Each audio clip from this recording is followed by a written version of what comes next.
A nossa aula hoje, tá, deixa eu só aceitar aqui que agora já foi. Foi isso. A nossa aula hoje é a continuidade da chegada dos samaritanos, que eles estavam nos umbrais, ali na redondeza, trazendo espíritos, né, que já se encontram em condições de ingressarem nas câmaras de retificação, pelo menos, né? E aí, André Luiz, ele vai ter uma grande surpresa. Ele vai encontrar, né, uma pessoa que ele teve a oportunidade de conviver na Terra, mas que não foi uma convivência positiva, não foi uma convivência boa para ele, principalmente. Boa noite a todos. Então, boa noite, Edilene. Ele coloca assim, boa noite, Márcia. Guardavam-se petrechos da excursão e recolhiam-se animais. Lembra que os animais no plano espiritual, que a gente já falou, já por diversas vezes, né? Que tem que ter sempre alguém para tutelar. Recolhiam-se animais de serviço quando a voz de alguém se fez ouvir carinhosamente ao meu lado. André, você está aqui? Muito bem. Que agradável surpresa. Voltei-me surpreendido e reconheci, no samaritano que assim falava, o velho Silveira, pessoa de meu conhecimento a quem meu pai, um negociante inflexível, despojara um dia de todos os bens. Ou seja, o pai dele era um homem, né, o pai do André Luiz, né, era uma pessoa de condições e que ele tinha um inquilino. E o Silveira era filho, né, era um dos inquilinos, quer dizer, uma das pessoas que moravam na casa do pai do André Luiz.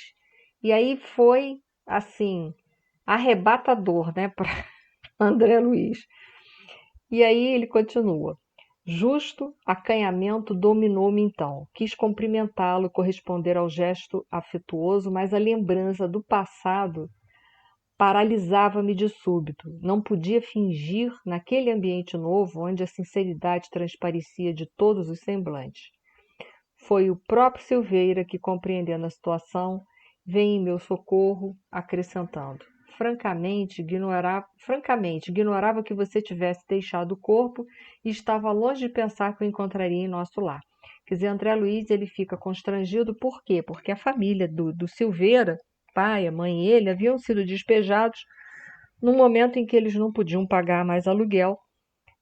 O pai de André Luiz, com o apoio do André Luiz, acharam por bem despejar a família inteira, já que não podiam pagar. Coisa que a mãe do André Luiz já mostrava um sentimento maior de caridade, tentou intervir, mas a palavra da mulher, ainda naquela época, não tinha quase que peso nenhum. E eles foram verdadeiramente despejados. E André Luiz, quando vê o Silveira, ele lembra de tudo, né? Ele vai lembrar de toda a situação. E o que ele fica constrangido ali, porque ele sente culpa, que agora com o esclarecimento que ele está em nosso lar, ele consegue compreender que isso foi uma atitude extremamente descaridosa. Ele poderia ter procurado um meio termo, uma outra solução, para dar uma solução, enfim, mais fraternal e menos extremista para a família do Silveira. E ele cai na culpa, né? Por isso que ele fica constrangido. A gente, em geral, é assim, quando a gente é pego pelas pessoas, quando as pessoas conseguem enxergar a gente por detrás das máscaras, que geralmente se a gente bota a máscara é porque a gente fez alguma coisa não muito boa, né, gente? Porque só vai botar máscara se não fizer coisa boa. Então, quando a gente é pego de surpresa, a primeira coisa que a gente fica diante de uma situação como essa de André Luiz, a gente sente culpa, fica envergonhado e não sabe o que vai fazer, fica paralisado frente àquela situação, porque foi pego, literalmente. Agora ele se sente culpado. Mas eu botei ali em cima nos slides que existem, como a gente já comentou algumas vezes aqui, uma diferença muito grande entre o arrependimento e a culpa. A culpa ela é extremamente paralisante e improdutiva, porque quando eu me sinto culpado, eu faço um auto-julgamento e eu me encarcero, né? Eu vou me condenar, vou me colocar num cárcere de culpas e vou ficar lá, me chicoteando por um largo período de tempo até que eu decida verdadeiramente me arrepender e não me sentir culpado, porque culpa é diferente. Culpa é quando a gente acha que não poderia ter feito aquilo, mas fez, porque se a gente foi criado por Deus simples e ignorante, é claro que no trajeto evolutivo nós iríamos cometer erros e acertos, que a nossa reencarnação é toda permeada de erros e acertos. Então, é claro que a gente vai errar, mas se a gente cai em culpa, a gente se joga no cárcere. Uma pessoa privada de liberdade, que está dentro de um circuito fechado de auto-julgamento, de condenação e de autopunição, ela não está reparando nada daquilo que ela cometeu de erros. E a gente sabe que, conforme o livro Céu e Inferno, eles dão 3 passos pedagógicos para a gente poder quitar uma dívida, quitar uma situação que não foi correta, ou seja, se quitar perante a lei de Deus, que é o arrependimento, que é a tomada de consciência, a reparação, a reparação, a expiação, né, que é você trazer o puro para fora, não é punição, como muita gente pensa, mas a expiação visa, através de um processo de dor, né, decantar, né, aquele sentimento de orgulho e egoísmo e trazer o que está puro dentro de nós para fora, porque em essência a gente é filho do amor. Então, todos nós temos dentro de nós a semente do amor, do perdão, da misericórdia, só que está lá em forma de semente, esperando condições propícias para desabrochar. Então, o segundo passo, que é a expiação, a palavra expiação significa trazer o puro para fora. Não é um processo de punição, mas sim de você, através de um processo de dor, buscar o que há de melhor dentro de você, porque só assim, com esse melhor, você vai poder alcançar o terceiro momento desse processo pedagógico, que é a reparação, que significa devolver para a vida aquilo que você tirou dela, tirou injustamente, né? Então, André Luiz, ele não entendeu ainda esse processo. Então, a primeira coisa que ele fica é constrangido, foi pego de surpresa. Então, ele sente culpa, mas ele não entende que ele tem que alcançar o processo do arrependimento. Já tomou consciência de que está errado. Então, agora não adianta se jogar num processo de culpa. Tem que deixar o ciclo continuar para você chegar até o momento de reparação, porque senão você vai ficar eternamente dentro de um processo de chicote, de autoflagelo, de autopunição, que não vai te levar a lugar nenhum, porque a finalidade das leis de Deus é te colocar no caminho, novamente, no caminho, na direção de Deus. Então, as leis de Deus, elas não são punitivas, elas são educadoras. A gente é que se coloca no processo de punição. E aí vai o desenrolar da situação, né? E aí ele vai lembrar tudo, ele tem um momento ali de vitimização, enfim, ele vai recordar. Recordei que minha mãe intercedeu atenciosa e pediu a meu pai esquecesse os documentos assinados, abstendo-se de qualquer ação judicial. Meu genitor, porém, habituado a transações de vulto e favorecido pela sorte, quer dizer, era um homem que não precisava daquilo ali, né, porque era favorecido pela sorte, não podia compreender a condição do retalhista. Manteve-se irredutível. Declarou que lamentava a ocorrência que ajudaria o cliente e amigo de outro modo, frisando, porém, que no tocante aos débitos reconhecidos não vinha outra alternativa que a de cumprir religiosamente, você vê, ainda botou religiosamente os dispositivos legais. Não podia, afirmava, quebrar as normas e precedentes do seu estabelecimento comercial. As promissórias teriam efeito legal. E consolava a esposa aflita, comentando a situação de outros clientes que, a seu ver, se encontravam em piores condições que o Silveira. Lembrei os olhares de simpatia que minha mãe lançou à desventurada postulante afogada em lágrimas. Desculpa, acho que não é questão de aluguel, era uma questão de promissórias, né, de dívidas. Eu que achei que depois eles que era questão de aluguel. Desculpa aí. Então, conclusão, a mãe de André Luiz tentou, mas o pai dele usou aquele mecanismo de fuga do ego que a gente já falou em outras aulas aqui, que é a racionalização, né? Ele racionalizou. Você não tem um contrato comigo judicial? Então, se você tem um contrato judicial, infelizmente, eu não posso fazer nada. Você se vire para pagar, para quitar, você que se vire para isso aí. É aquele mecanismo que eu já falei para vocês em aula passada, né? Mecanismo de fuga do ego. Ele se utiliza, é um mecanismo que tenta justificar uma ação que é indigna, que é descaridosa, que, enfim, está totalmente na contramão das leis de Deus, mas a gente se utiliza disso ali para tentar justificar alguma coisa, como se justificar estivesse quite com a lei. Mas não, ele mais tarde vai entender isso. Não queria saber se outros sofriam, não conseguia enxergar necessidades alheias. Via apenas os direitos de minha casa, nada mais. E nesse ponto tinha sido inexorável, inútil qualquer argumentação materna. Quer dizer, a mulher realmente não teve nenhuma opinião. Então, além dos mecanismos de fuga do ego, eu vou explicar essa questão aqui, que é uma questão que cabe dentro dessa situação vivenciada pelo André Luiz, dessa inflexibilidade total do pai dele diante de uma promissória vencida, que é a questão 895 de O Livro dos Espíritos, que Kardec pergunta assim: posto de lado os defeitos e vícios, acerca dos quais ninguém se pode equivocar, qual o sinal mais característico da imperfeição? E aí a gente pensa assim, nessa pergunta aí, se eu coloquei de lado os defeitos de uma pessoa e os vícios de uma pessoa, né? Qual o outro sinal para a gente detectar a imperfeição dela? A gente pensa assim, não tem mais sinal nenhum, né? Porque se eu coloquei de lado os vícios dela e os defeitos dela, bom, não me pareceu ter sinal nenhum. É uma pergunta bastante interessante. Essa pergunta foi feita basicamente no século XIX. Ainda não se tinha noção de psicologia, de psique, de nada disso. E olha que interessante, o que Kardec elaborou essa pergunta muito bem, né? Posto de lado defeitos e vícios, qual uma característica para você detectar que a pessoa possui imperfeições? O que Kardec quis dizer assim? Como é que a gente consegue olhar por debaixo das máscaras das pessoas? Porque se você botar de lado, né? Ela não está aparentando nem vícios, nem defeitos, Kardec continua.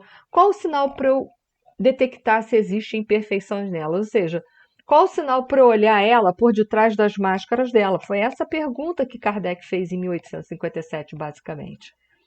E aí os espíritos, eles mostram uma característica comportamental na pessoa que, por mais que ela coloque máscaras, ela vai deixar um rabinho para lado de fora que vai detectar que aquela situação dela é mascarada, que ela é mascarada. E eles respondem ali de uma forma muito tranquila, o interesse pessoal. O que o pai do André Luiz estava fazendo? Ele estava mostrando o interesse pessoal. Meu interesse pessoal é o seguinte, eu tenho uma promissória com ele tem que quitar, ponto final. Por isso que eu disse para vocês, ele ali, ele foi, né? Ele utilizou-se um mecanismo de fuga do ego chamado racionalização, né, para tentar camuflar, né, a situação dele, mas ele demonstrou claramente que os interesses da vida dele, os interesses de família dele, pessoal, eram muito mais importantes do que qualquer outra coisa. Então, ali, essa pergunta de Kardec eu sempre cito, que ela é muito interessante, que Kardec está falando das máscaras, em pleno século XIX. Ele já fala de uma coisa de máscaras. Como é que você vai ver uma pessoa que não apresenta para mim, no primeiro momento, um defeito e um vício? Como é que eu vou ter... Qual o sinal para eu detectar se existem imperfeições nela, né? Então, como eu faço para enxergá-la por trás das máscaras dela? Retirar as máscaras dela e mostrar quem ela é? A gente consegue perfeitamente por um sinal de comportamento, o interesse pessoal. E aí a questão ali, depois vocês leem, é só para mostrar que essa pergunta foi bastante vanguardista na época que ela foi feita, porque não se tinha conhecimento da psique humana, não se sabia nada de consciente, inconsciente, conteúdos, nada disso. Isso veio depois, mais para frente. Isso vai nascer com Freud, já lá no século XX.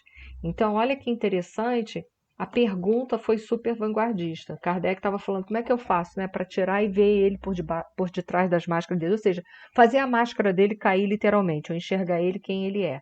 Então, é só para dar uma ênfase aí nos nossos estudos, que essa pergunta é uma pergunta vanguardista, isso é uma forma da gente também, enquanto a gente está lidando com outras pessoas, que tem gente que faz até pose de bonzinho, né? Faz até assim. Eu tenho medo de gente assim, vocês sabem, né? Quando a pessoa começa a fazer muito assim, eu fujo daquela pessoa. Porque para mim isso aqui já acabou, entendeu? Ah, mas eu sou uma pessoa tão humilde. Quer dizer, se ela é tão humilde, ela já não é mais. Porque humildade é uma virtude, ela é equilíbrio, ela não é tão e nem menos. Ela não é mais e nem menos. Se você é tão alguma coisa ou menos alguma coisa, foge. Foge porque ali é perigo. Então vamos lá. Silveira identificou, né? Identificou-me o constrangimento e, apiedando-se, talvez, do meu estado íntimo, procurou afastar-se, abraçou-me cavalheirescamente e voltou ao trabalho ativo. Quer dizer, ele teve uma atitude de piedade, de misericórdia, de caridade, porque ele imediatamente entendeu que André Luiz lembrou da situação que levou a família dele toda para o buraco.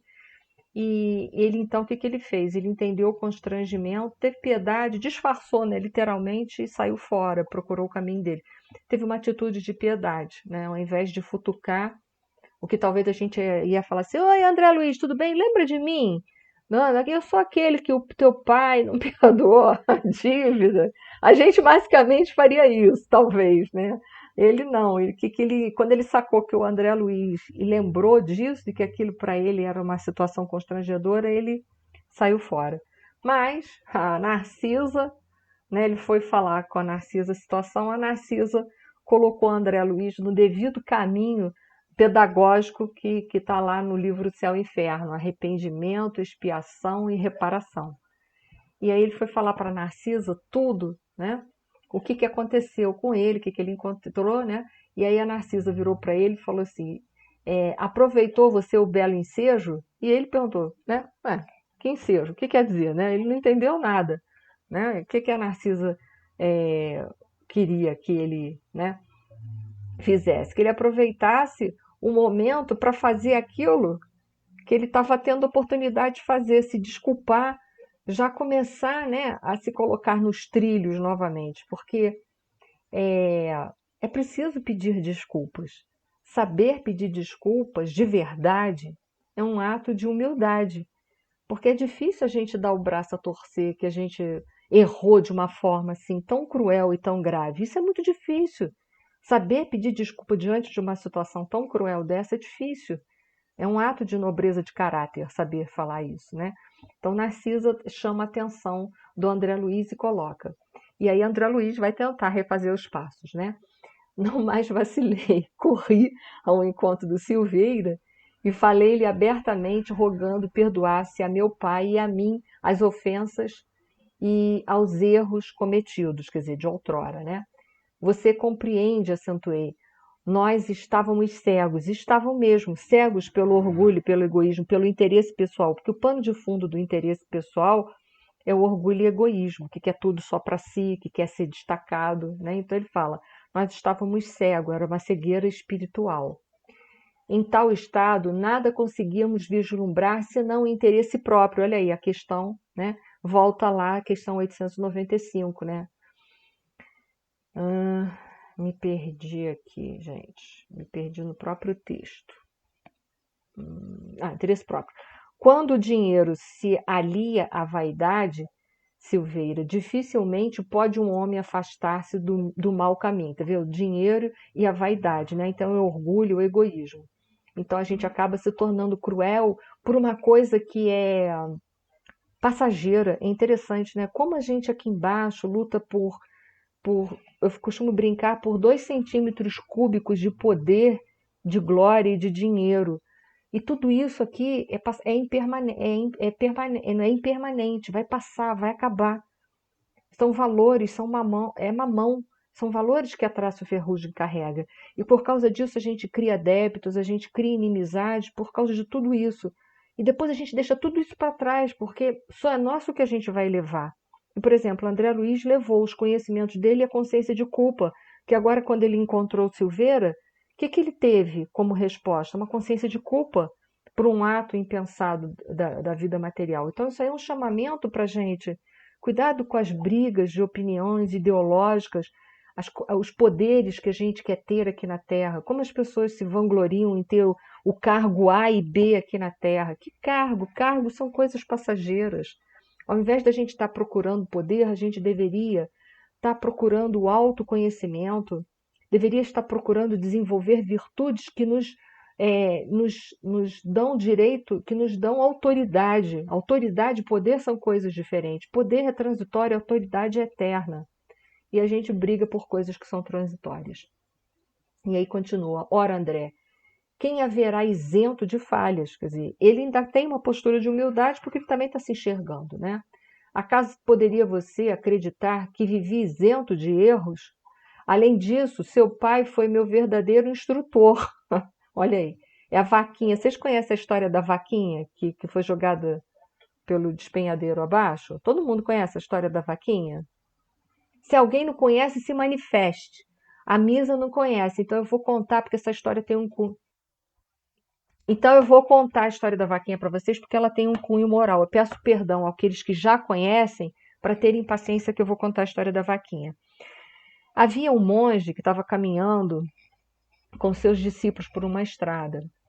Em dado momento, eles encontram numa estrada um sítiozinho, uma fazenda muito acabada, que tinha uma casa muito esculhambada, toda ferrada, toda destroçada. E eles pediram abrigo para passar ali aquela noite para poder seguir viagem. Aí quando eles entram, né, o pai de família, os filhos, todo mundo andrajoso, todo mundo assim muito mal, na miséria. E aí eles falam para o monge que graças a Deus que eles tinham uma vaquinha, porque a vaquinha dava leite e parte do leite serviam para eles se alimentarem e a outra parte eles vendiam para eles ir levando a vida deles dentro daquele momento ali, daquela circunstância ali. Ia levando, eles iam levando a vida daquele jeito com a vaquinha, que dava tudo aquilo ali que eles estavam vivendo, uma casa ferrada, uma vida de miséria, basicamente, né?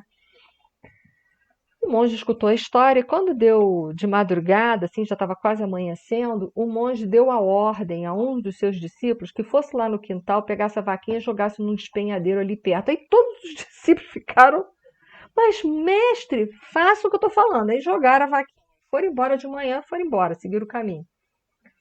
Passou um tempo, eles voltaram por aquela mesma estrada e qual não foi a surpresa deles quando eles passam? Ali já não é mais um casebre, já é um casarão todo estruturado, né? Vira uma fazenda mesmo, com toda uma estrutura.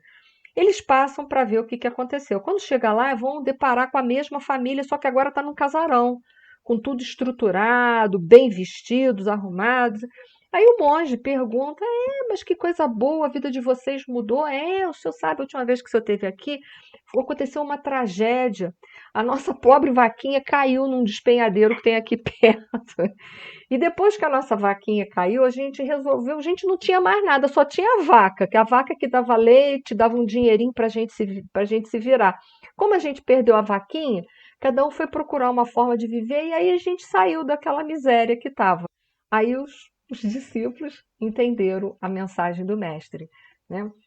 É a vaquinha. Quantas vaquinhas a gente tem na nossa vida? Que a gente fica ali naquela zona de conforto, fica levando a nossa vidinha dentro daquele marasmo, dentro daquela miséria emocional, às vezes. A gente às vezes, não está vivendo uma miséria socioeconômica, mas está vivendo uma miséria emocional. Mas tá ali, a gente está ali com a nossa vaquinha, remediando a nossa vida, vai levando, né? Então foi a história. Oi? Você tinha uma vaquinha, Zia? Todo mundo tem uma vaquinha. Todos nós temos uma vaquinha, entendeu? Cada um a representação de uma. Pois é, sorte é quando a gente tem alguém ou alguma coisa que joga a vaquinha no despenhadeiro. Porque aí a gente sai daqueles nossos limites, né? Aquela nossa zona de conforto, né? E vai viver a vida, que aí foi o caso. Aí ele vai falar aí, o Silveira vai falar, devemos-lhes, os filhos e eu, abençoadas lições de esforço pessoal. sem aquela atitude enérgica que nos subtraiu as possibilidades materiais, que seria de nós no tocante ao progresso do espírito? Quer dizer, aquilo ali foi bom para eles porque aquilo alavancou não a evolução material, mas ele fala assim, a evolução espiritual deles foi alavancada. Então, veja, a vaquinha deles não deu prosperidade material, talvez, mas deu prosperidade espiritual para aquela família. É claro, né, gente, que não tá, isso não justifica a atitude do pai do André Luiz, entenda isso, senão a gente entra no mecanismo de racionalização de novo. Isso não justifica, mas é aquele caso, é o ditado popular, há males que vêm para bem. Nesse caso foi aí isso que redundou, né? Renovamos aqui todos os velhos conceitos da vida humana. Nossos adversários não são propriamente inimigos, e sim benfeitores. Não se entregue a lembranças tristes. Trabalhemos com o Senhor, reconhecendo o infinito da vida. Né? Então, mais um ponto para o André Luiz. Ele conseguiu pedir desculpas. Isso não isenta das dívidas do pai dele, né? Porque ele agiu descaridosamente. E se a caridade é uma alavanca de transformação e de salvação, o pai do André Luiz falou assim: eu não quero essa alavanca, não, jogou fora. Então ele andou na contramão de tudo da vida dele. Claro que a gente vai ter que acertar. E aí é só para lembrar essa passagem de Mateus, recordando que, graças a Deus, que o André Luiz não desperdiçou aquele momento.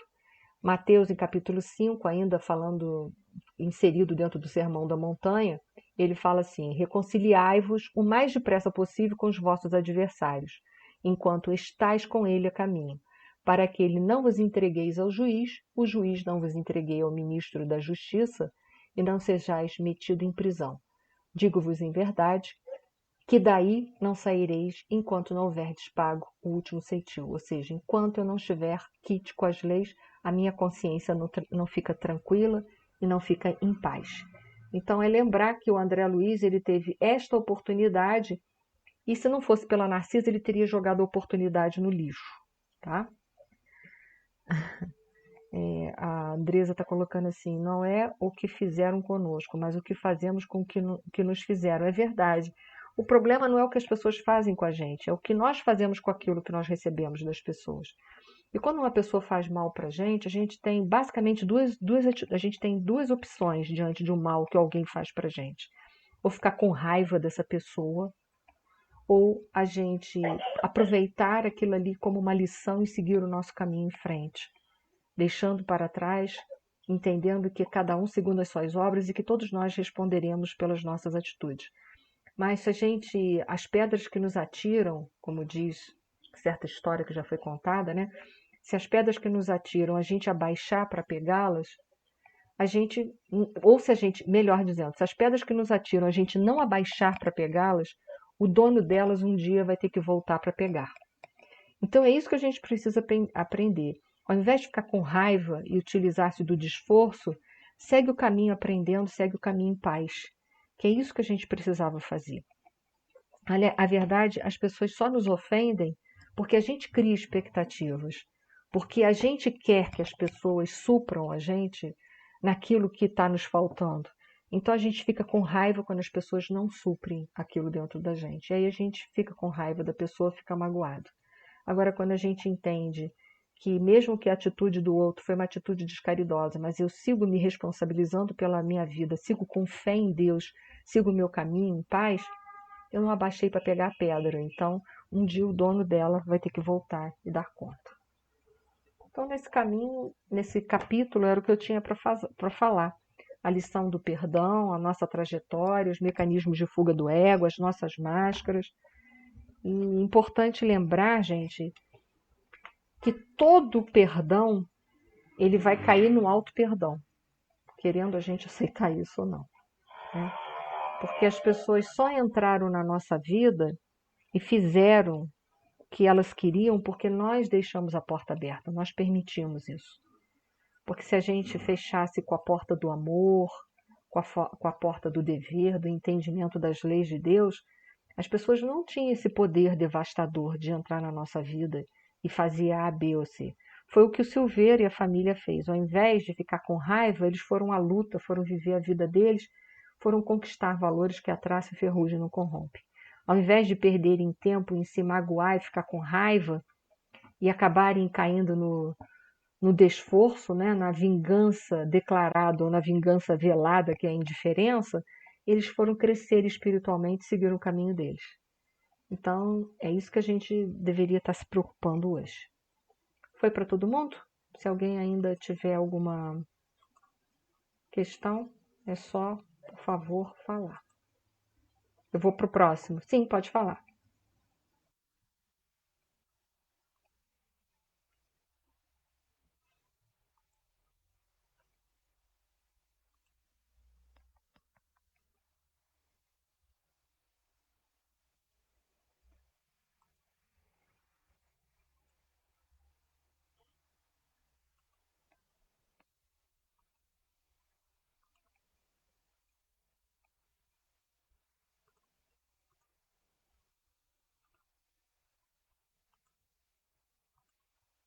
Uhum, claro que temos.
É, não significa que diante do mal que o outro tenta fazer para a gente, porque a gente vive num planeta de provas e expiações, a gente não pode achar que as pessoas são boas.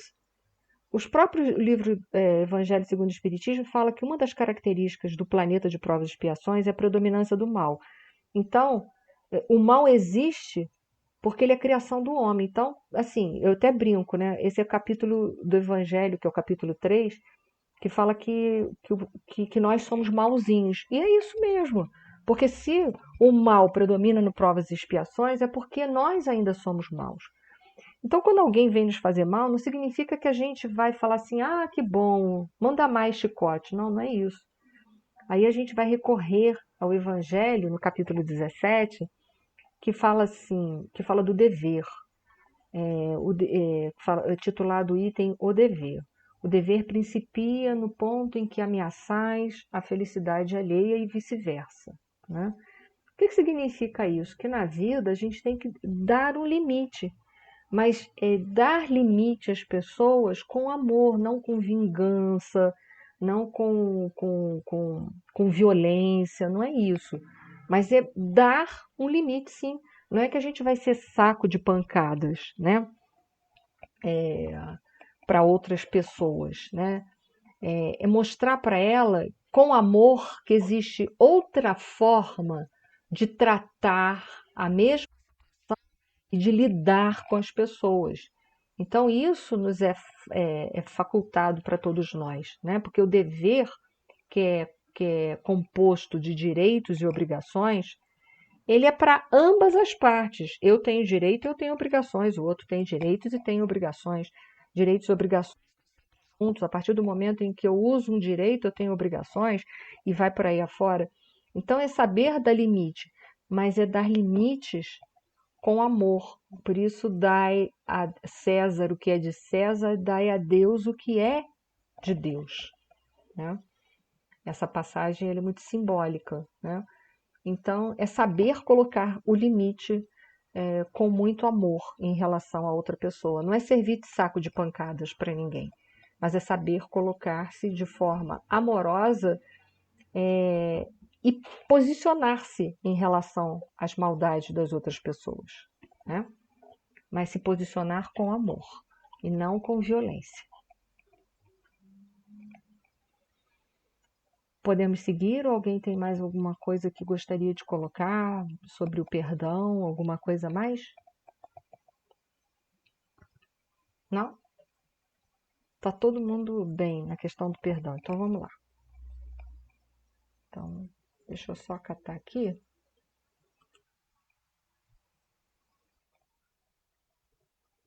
Sonho. André Luiz está nas câmaras de retificação, a gente sabe disso. Com a chegada dos samaritanos, chegaram-se muitas pessoas, muitos espíritos necessitados. E André Luiz ficou lá de plantão, digamos assim, dobrado, né? E chegou pela manhã, amanheceu. Lembra-se que nosso lar tem um ciclo de dia igual ao nosso da Terra, de 24 horas. Então aqui é noite, lá é noite. Quando aqui é dia, lá é dia. Somente nós que estamos no estado do Rio, então é exatamente o mesmo horário.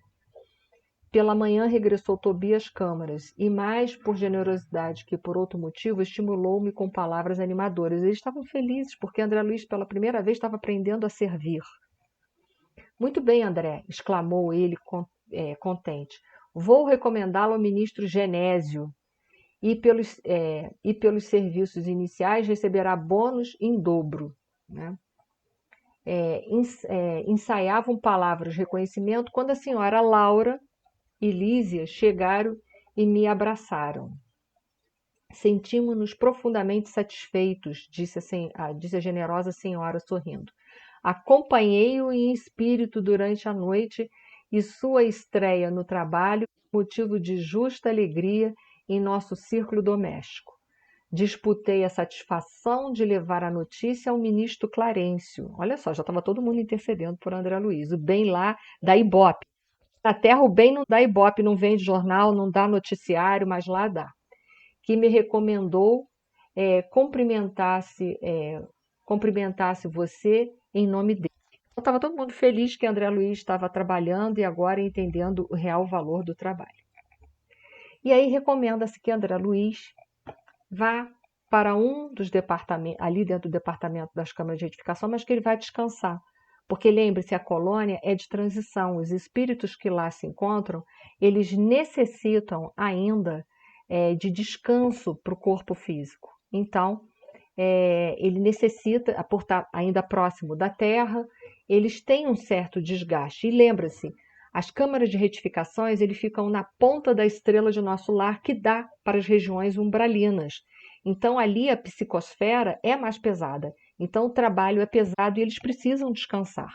O alimento no próprio Ministério de Regeneração, como a gente já viu em outras aulas, é um pouco mais substancial do que os dos outros departamentos, dos outros ministérios. Recolhido ao quarto confortável e espaçoso, orei ao Senhor da vida, agradecendo-lhe a benção de ter sido útil. A proveitosa fadiga dos que cumprem o dever não me deu ensejo a qualquer vigília desagradável. Quer dizer, como é bom a gente poder deitar à noite a cabeça no travesseiro e estar em paz porque fez o melhor, né? Daí a instantes, sensações de leveza invadiram minha alma toda e tive a impressão de ser arrebatado em pequenino barco, rumando às regiões desconhecidas. Para onde me dirigia? Impossível responder. Ao meu lado, um homem silencioso sustinha o leme. E qual criança que não pôde enumerar nem definir as belezas do caminho, deixava-me conduzir sem exclamações de qualquer natureza, extasiado embora com as magnificências da paisagem. Parecia-me que a embarcação seguia célere, não obstante os movimentos de ascensão. Então, uma das primeiras coisas que a gente pensa a gente já entendeu que ele está dormindo. E a gente já entendeu que aqui na Terra, quando a gente dorme, a gente sofre aquilo que Allan Kardec trabalhou no Livro dos Espíritos, de estado de emancipação da alma. Ou seja, nós, com o nosso perispírito, nós nos afastamos do corpo físico. E aí a gente está, talvez alguns estejam me perguntando, se não estão, eu vou fazer a pergunta para vocês. André Luiz não está no mundo espiritual, ele não tem o corpo físico, ele está com o perispírito dele. E ele aí está falando que ele está se desprendendo com o quê? Se ele está no nosso lar, justamente com o corpo espiritual dele, que nós chamamos e denominamos de perispírito, né? E aí que a gente vai voltar para esses esquemas aqui, que é o modelo de consciência que foi utilizado por Dr. Jorge Andréa, em que vocês vão ver que as zonas de dentro, que eu não sei se meu mouse está aparecendo aí, que quando eu saio de coisa, mas eu creio que sim, no interior está a zona do inconsciente puro, que somos nós, espíritos imortais. Essa zona é nossa, que faz contato direto com o Criador, né? Essa outra zona é o inconsciente passado. Aqui nessa zona, nesse campo energético, nessa zona espiritual, vai se encontrar todos os nossos arquivos, todas as nossas experiências que nós adquirimos em outras, nas nossas múltiplas vidas. Mais fora, aqui nesse azul, está o inconsciente presente atual, esse que nós estamos formando hoje, com essa bagagem dessa vida atual. E logo, mais afora, depois dessa zona do inconsciente atual, nós vamos ter em azul mais escuro aqui a zona do corpo mental. O corpo mental é o que dá alicerce para o perispírito. Nós vimos isso quando nós falamos de ovoides em determinada aula aí para trás. Então é nessa zona aqui que nós vamos encontrar os alicerces, todos os alicerces para a formação do nosso perispírito. Seguido ao corpo mental, nós vamos ter aquilo que nós denominamos em amarelo de perispírito, que é o corpo espiritual. E quando nós estamos encarnados, nós temos o duplo etérico e o corpo físico. Bom, André Luiz não tem nem duplo etérico nem corpo físico, porque ele está desencarnado. Ele só tem o corpo dele, perispiritual, e o corpo mental, que é o alicerce do perispírito. Então, com que corpo que ele vai até essas zonas? Ele vai com o corpo mental, com esse corpo que dá alicerce ao perispírito. O perispírito fica nesse quarto, na câmara de retificação. Ele sai do perispírito com o corpo dele mental, que são vários corpos, né? Ele sai com o corpo mental, que é o que dá alicerce, dá condições para o corpo físico, para o corpo perispiritual dele, e ele vai em corpo mental até uma zona acima, vai fazer uma visita à mãe dele, que está ultra contente com as novas atitudes do André Luiz, tá bom? Então é só para vocês entenderem que na época de Kardec não teve como aprofundar esses campos energéticos. Só mais tarde, com outros estudiosos, com as obras de Chico Xavier, que nós vamos saber que nós somos várias dimensões energéticas, nós temos vários corpos. Encarnados, nós vamos ter mais corpos, quando desencarnados, além dos perispíritos, nós temos outras dimensões energéticas, como eu disse para vocês, as zonas do inconsciente, onde estão arquivadas as nossas bagagens, as nossas informações, e especificamente o corpo mental, que é o alicerce do perispírito. Então é com o corpo mental que André Luiz sai e vai visitar a mãe dele. Com certeza, um corpo muito mais rarefeito e intensenciado do que o perispírito dele, propriamente dito. Por isso permitiu ele até essa zona espiritual. Foi? Só lembrando as questões de sono. Quem quiser saber mais sobre os estados de emancipação da alma, leiam a partir da questão de número 400 de O Livro dos Espíritos. Kardec pergunta assim: o espírito encarnado permanece de bom grado no seu envoltório corporal? E aí ele coloca assim: é como se perguntasse se ao encarnado agrada o cárcere. O espírito encarnado aspira constantemente à sua liberdade e tanto mais deseja ver-se livre do seu envoltório, quanto mais grosseiro este é. Então a gente não se encontra amarrado no nosso corpo físico. Aí Kardec continua: durante o sono, a alma repousa com o corpo. Kardec está querendo saber mais sobre que, já que a gente tem uma certa liberdade, ele quer saber o que é o sono, o que é o sonho, né? E aí os espíritos dizem: não, o espírito jamais está inativo.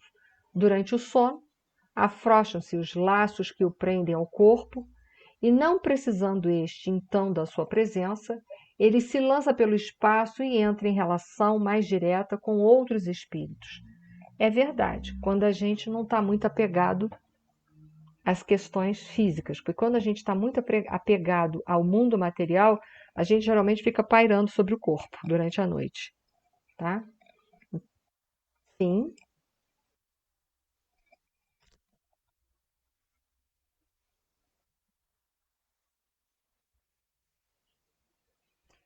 Olha só, nós sabemos, até pelas próprias obras de André Luiz, que a criança, o espírito na sua fase infantil, ele ainda está ligando molécula a molécula ao corpo. O perispírito é ligado molécula a molécula ao corpo.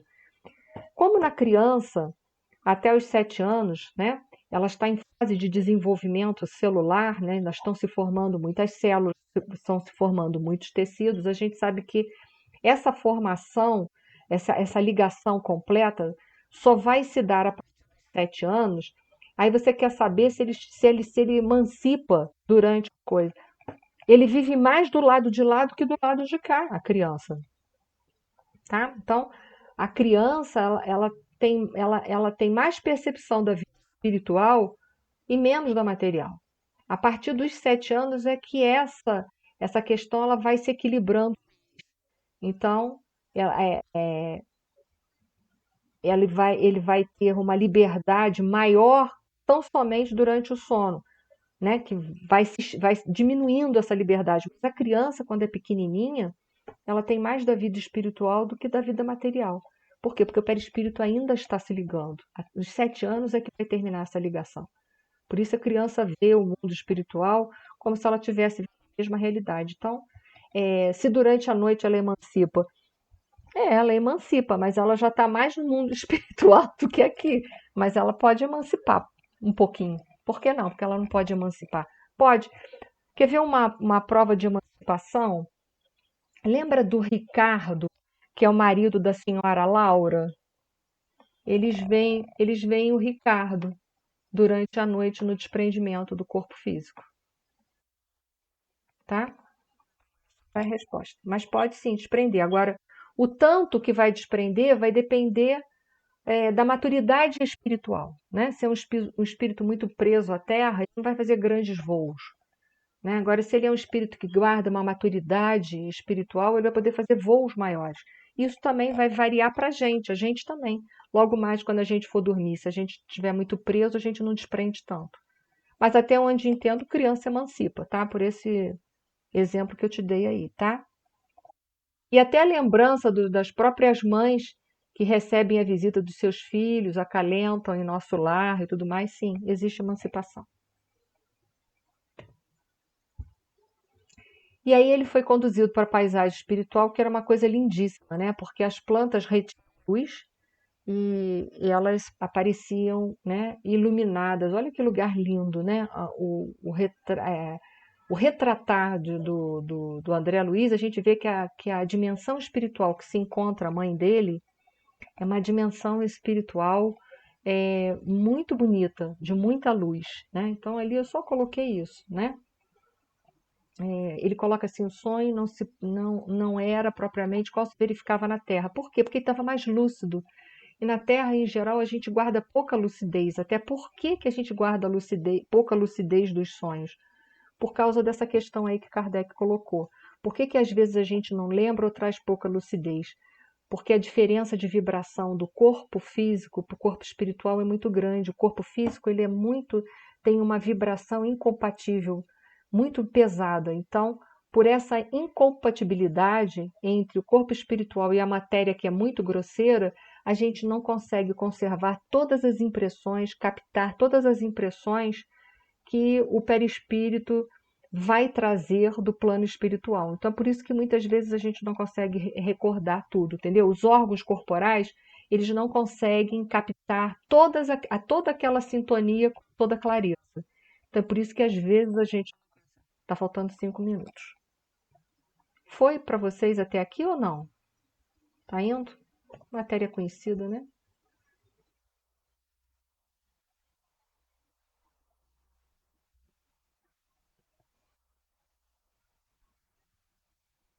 Tá bom, pode deixar assim que eu vou responder. E aí, finalizando, a mãe dele vai falar sobre a qualidade moral, que é de suma importância. É a que mais faz com que o espírito possa evoluir na Terra. E lembrando que a caridade ela tem duas vertentes, que é material e moral, vocês dão uma lidinha lá no próximo capítulo. Eu vou encerrar aqui para a gente poder fazer a nossa prece. E no final da outra aula eu vou fazer esses últimos slides, tá bom? Então, vou só encerrar aqui, porque senão a gente não vai conseguir, porque o Google vai desligar, tá bom? O Google Meet vai desligar. Então, eu vou fazer a nossa prece e depois, na outra aula, eu dou esse finalzinho falando da caridade material e exortando um pouquinho mais, tá? E tirando as dúvidas que vocês tiveram. Então, vamos lá, gente. Que nesse instante a gente possa unir não só os nossos pensamentos, mas as nossas melhores emoções, para que essa prece, Senhor, ela possa não só envolver os nossos lares,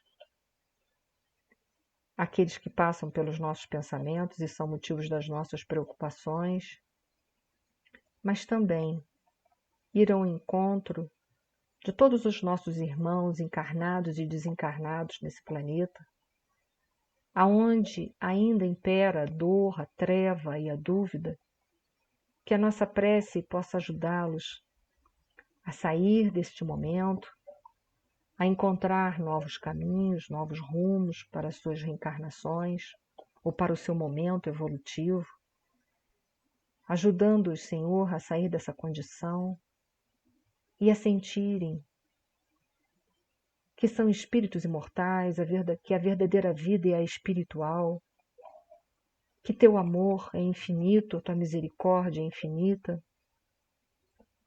e que para tudo nesta vida existe uma solução, por mais difícil que se pareça, mas todos os problemas existem solução.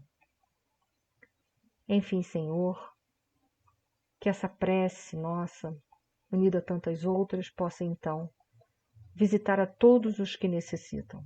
Em especial, rogo pelos governantes do nosso país, que tenham mais amor, mais caridade, mais piedade pela nação. E que a tua paz e teu amor prossiga entre todos nós, hoje, agora e sempre. Muito obrigada. Obrigada a todos. Uma noite de paz e luz, gente.